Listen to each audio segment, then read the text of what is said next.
दोस्तों आज का दौर जो है वह टेक्नोलॉजी का दौर है और मशीनरी का दौर है और सभी कामों को इन्हीं सब चीज़ों से किया जाता है। लेकिन दोस्तों कहीं ना कहीं आज भी जो कुछ लोग हैं वह तंत्र मंत्र की विद्याओं से शक्ति पाना चाहते हैं, रूहानी ताकतों को पाना चाहते हैं और उनके चलते वह इतने गलत गलत काम करते हैं जिसकी कल्पना भी नहीं की जा सकती है। और ऐसी ही घटना एक जो है उत्तर प्रदेश के मेरठ जिले से सामने आई है। मेरठ में एक सरदना थाना पड़ता है और इसी सरदना थाने के अंतर्गत एक नवाबगढ़ गांव पड़ता है और इसी गांव में एक शकील नाम का व्यक्ति अपने परिवार के साथ रहता था। अब 11 जुलाई 2025 को शकील का जो एक 14-15 साल का बेटा ओवैस होता है वह घर से शाम के समय नमाज पढ़ने के लिए घर से निकलता है, लेकिन नमाज पढ़कर ओवैस जो होता है वह घर पर लौटकर नहीं आता है, जिसके कारण शकील काफ़ी परेशान होने लगता है और वह अपने बेटे के फ़ोन पर कॉल करने की कोशिश करता है तो ओवैस का फ़ोन स्विच ऑफ आ रहा होता है। अब शकील अपने बेटे की तलाश शुरू करता है और तलाश शुरू करने के बाद जब उसका बेटा उसे कहीं नहीं दिखाई पड़ता है तो वह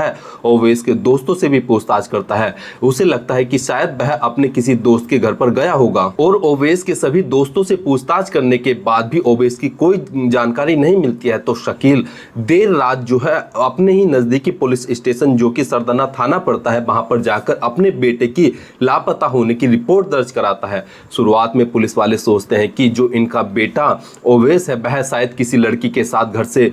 भाग गया है और वह कुछ दिनों में वापस आ जाएगा, लेकिन दोस्तों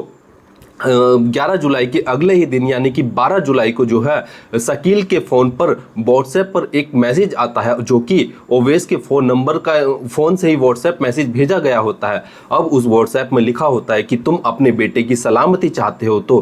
तुरंत मुझे 5 लाख रुपए में इस फलाना अकाउंट नंबर पर भेज दो। अब जैसे ही शकील इस मैसेज को पढ़ता है तो वह हैरान हो जाता है और सोचने पर मजबूर हो जाता है कि मेरी घर की तो दशा इतनी अच्छी भी नहीं है, मैं इतना अच्छा कमाता भी नहीं हूँ, बस गुजारा करने के लिए मेरी आमदनी होती है, तो फिर मैं अपने बेटे की इस तरीके से फिरौती मांगने को जो 5 लाख की फिरौती मांगी गई है, जो रंगदारी मांगी गई है, मैं उसे कैसे दूंगा। और इसी सब के चलते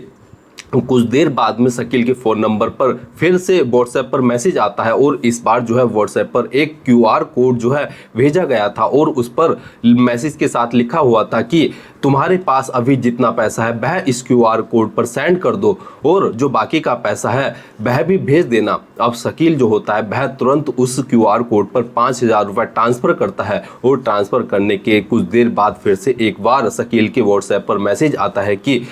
ये जो दूसरा क्यूआर कोड भेजा है इस क्यूआर कोड पर जो है बाकी के पैसे ट्रांसफ़र कर देना। अब शकील जो होता है वह परेशान होने लगता है और वह सोचता है कि मैं आखिर 5 लाख रुपए का इंतजाम कहाँ से करूँगा। और इन सभी के दौरान जब शकील के फ़ोन पर फिर से कोई मैसेज नहीं आता है, कोई कॉल नहीं आती है, कोई जो है संपर्क नहीं किया जाता है तो शकील परेशान होने लगता है और वह तुरंत पुलिस स्टेशन में जाकर पुलिस वालों को सभी घटना की जानकारी देता है और अपना फ़ोन नंबर निकालकर फ़ोन पर जो मैसेज आए होते हैं वह पुलिस को दिखाता है, जिससे पुलिस वाले जो सोच रहे थे कि ओवैस किसी लड़की के साथ भाग गया है वह पुलिस वालों के दिमाग से निकल जाता है और पुलिस वाले तुरंत मुकदमा जो है लापता यानी कि जो रंगदारी यानी कि किडनैपिंग का जो मामला होता है उसमें तब्दील कर देते हैं और तुरंत ओवैस की तलाश शुरू कर देते हैं। अब पुलिस वाले जो होते हैं वह 12 जुलाई को शकील के घर पर जाते हैं और सभी घर वालों से पूछताछ करने की कोशिश करते हैं। इसके बाद पुलिस वाले आसपास के पड़ोसियों से पूछताछ करते हैं, लेकिन दोस्तों पड़ोसियों से जो है पुलिस को कोई जानकारी नहीं मिलती है। लेकिन पुलिस वालों को एक व्यक्ति ऐसी जानकारी देता है जो कि पुलिस के लिए आगे चलकर एक बहुत ही अहम सुराग बनता है। वह पुलिस को बताता है कि गाँव में ही रहने वाला एक असद नाम का लड़का जिसकी उम्र 22 साल है, हो सकता है कि उसने ही जो है जो ओवैस है उसका किडनैपिंग की हो, क्योंकि असद जो है वह तंत्र मंत्र की विद्याओं में और रूहानी ताकतों को पाने के लिए जो है कुछ कर्मकांड करता रहता है और उसकी जो है ओवैस पर जो है गंदी नज़र भी थी। अब पुलिस वाले इस सब को देखते हुए जो है तुरंत असद को जो है अपनी हिरासत में लेते हैं और 12 जुलाई की शाम को ही जब असद से पूछताछ की जाती है कि आखिर तुमने जो गांव का ही ओवैस नाम का लड़का गायब हुआ है उसकी किडनैपिंग क्यों की है। शुरुआत में तो असद जो होता है वह पुलिस को बरगलाने की कोशिश करता है, तरह तरह की बातें बनाता है। जब पुलिस वाले उसके साथ सख्ती से अपने तरीके से पूछताछ करते हैं तो असद टूट जाता है और पुलिस वालों के सामने एक ऐसा खुलासा करता जाता है कि जिसे सुनकर पुलिस वालों की भी रूह कांप जाती है। असद पुलिस वालों से बताता है कि मैंने यह कोई पहली हत्या नहीं की है। करीब करीब 3 महीने पहले जो मेरे मोहल्ले का ही एक रिहान नाम का लड़का अपने घर से गायब हो गया था, उसकी हत्या भी उसने ही की है। और यह हत्या जो है उसने तंत्र मंत्र की विद्याओं को पाने के लिए की है, शक्तियों को पाने की है और जो रूहानी ताकतें हैं उन्हें पाने के लिए की है, जिसके चलते वह जब इन ताकतों को पा लेता तो वह काफ़ी ज़्यादा अमीर बन जाता, वह उसके जरिए जो है पैसा कमाता और वह जो है कुछ गलत काम भी करता। अब पुलिस वाले जो होते हैं वह असद की यह बात सुनकर हैरान परेशान हो जाते हैं कि जो 3 महीने पहले अपने घर से 11 साल का जो रेहान गायब हुआ था उसकी भी हत्या इसने ही की है। अब पुलिस वाले असद की निशानदेही पर जो ओवैस की लाश को उसने जहां पर ठिकाने लगाया होता है वहां पर पुलिस वाले उसके निशानदेही पर जाते हैं और यह जो घर होता है यह एक नवनिर्माण घर होता है और यह असद ओवैस के घर से लगभग 700 मीटर की दूरी पर होता है जहां पर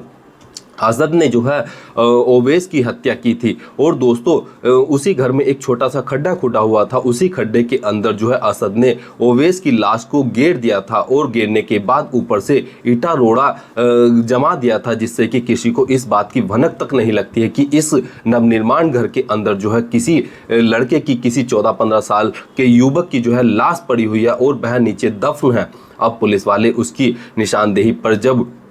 उस नवनिर्माण घर पर जाते हैं और जब उन ईंटों को, उन पत्थरों को हटाकर देखा जाता है तो अब जो असद की लाश होती है वह डिकम्पोज्ड होना शुरू हो जाती है। तो पुलिस वाले सभी साक्ष्यों को जुटाते हुए अपनी एफएसएल टीम को बुलाकर जो है इस जो ओवैस की लाश होती है उसे कब्जे में लेते हैं, पंचनामा करते हैं और पोस्टमार्टम के लिए भेज देते हैं। अब दोस्तों इधर जो गाँव वाले होते हैं वह जब इस बात को सुनते हैं कि असद ने ही जो है ओवैस की हत्या की है तो वह इकट्ठा होकर असद के घर पर जाने लगते हैं और इस भीड़ में इतना ज्यादा आक्रोश होता है कि वह असद के घर पर जाकर जो है मारपीट करने की जो है कोशिश करने लगते हैं। अब जब असद की माँ घर पर होती है और बहन घर पर होती है तो वहां पर वह जो है अपने घर की छत पर चढ़ जाते हैं, लेकिन दोस्तों पुलिस ने जो है अपने 2 पुलिस वालों को जो है असद के घर पर छोड़ा हुआ था और जिससे कि असद के घर पर जो है किसी तरह की कोई गलत एक्टिविटी ना हो। इधर दोस्तों पुलिस वाले असद से पूछते हैं कि जो तुमने 3 महीने पहले जो है अप्रैल के महीने में जो रेहान नाम के लड़के की हत्या की थी वह उसका सब कहाँ पर है। अब असद जो होता है वह पुलिस वालों को जो है अपने साथ एक जंगल में ले जाता है और दोस्तों वह पुलिस को एक जगह बताता है और पुलिस वाले वहां पर जो है खुदाई करवाना शुरू करते हैं। लेकिन जो असद होता है उसने उसी जगह पर जो है एक देसी तमंचा जो है जंगल में छुपाया हुआ था और वह उस तमंचे को उठाकर जो है पुलिस के ऊपर फायर कर देता है, जिससे कि जवाबी कार्रवाई करते हुए पुलिस वाले भी जो है असद के पैर में गोली मार देते हैं, जिससे वह घायल हो जाता है। अब घायल असद को जो है तुरंत अस्पताल में एडमिट कराया जाता है, उसका इलाज कराया जाता है और जब असद से पूछा जाता है कि तुमने रेहान की हत्या डेड बॉडी को कहां पर दबाया था, दफनाया था, तो असद जो है अपना बचाव न देखते हुए पुलिस वालों को सारी बात बता देता है और पुलिस वाले जो है जब असद की निशानदेही पर उस जगह पर जाकर खुदाई करवाते हैं तो वहां से जो है रेहान का जो शव होता है, जो कंकाल होता है, वह अब जो है सबका कंकाल ही बचा होता है और जो रेहान के सबके कुछ अवशेष होते हैं वह ही पुलिस को बरामद होते हैं, जिसके बाद पुलिस वाले उसे अपने कब्जे में लेते हैं। कब्जे में लेने के बाद उसका भी पोस्टमार्टम के लिए भेज दिया जाता है और पुलिस वाले जो होते हैं वह इस असद नाम के लड़के को जो है अब इस पर जरूरी कार्रवाई करते हुए जरूरी धाराएं लगाकर जो है इसे जेल में भेजने की, जब यह हॉस्पिटल से डिस्चार्ज हो जाएगा तो इसे जेल में भेज दिया जाएगा। इसके बाद इसे कोर्ट में पेश किया जाएगा जहां से इसके किए गुनाह की इसे सजा मिलेगी। लेकिन दोस्तों उधर जो गाँव वाले होते हैं वह जब सुनते हैं कि असद ने ही जो है 3 महीने पहले घर से गायब हुए रेहान और जो अब ओवैस नाम के लड़के की हत्या की है तो गाँव वालों का जो गुस्सा होता है वह बहुत ज़्यादा बढ़ जाता है, जिसके चलते जो गांव वाले होते हैं वह इकट्ठा होकर असद के घर पर जो है असद के घर वालों के साथ मारपीट करने के लिए जाते हैं और वहां पर जाकर जो वहां पर पहले से ही पुलिस वाले मौजूद होते हैं उनके साथ भी धक्का मुक्की की जाती है और असद के घर वालों के साथ मारपीट की जाती है। लेकिन दोस्तों इस मारपीट में जो है किसी को भी कोई जो है घातक चोट नहीं आती है, केवल